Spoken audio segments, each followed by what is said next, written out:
जल्दी पहुँचे लेकिन कुछ ज्यादा तेज होता है। अरे थोड़े दूध पानी खाली बाबा दूध बार से डालो तानी डेग बॉडी तेज रफ्तार से जल ढाले के बचल के फजी रे अरे संभल के तो छलके कमहरिया तो लगी रे चल भौजी धीरे धीरे। अच्छा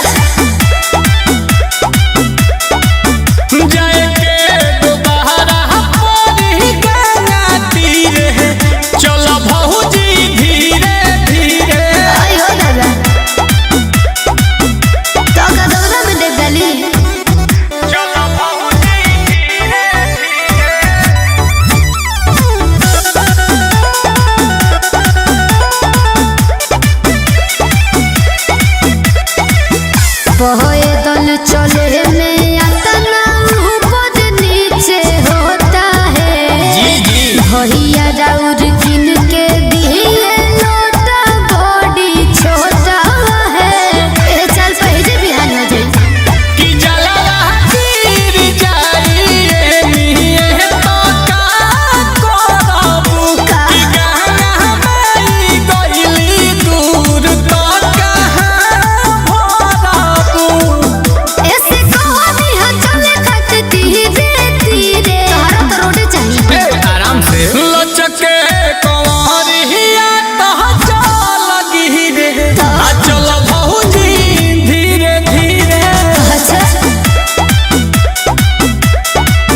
जाए के दोबारा पानी के तीरे चल भौजी धीरे धीरे।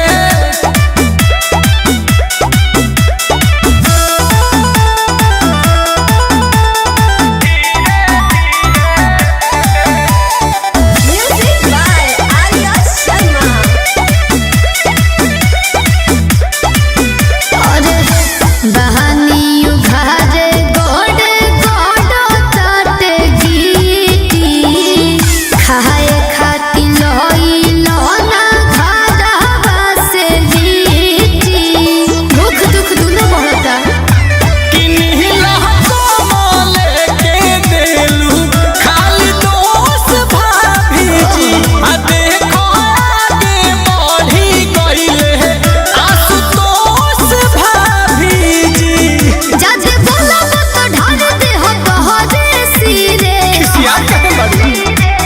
छलके कमहरिया तो लगी रे चल भौजी धीरे धीरे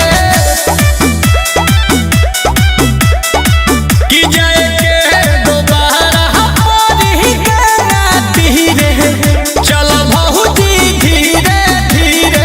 हमर कोरिया तू ही ढो ना एहो भौजाई कहे गइलू औ जाई बाबा के नाम लो।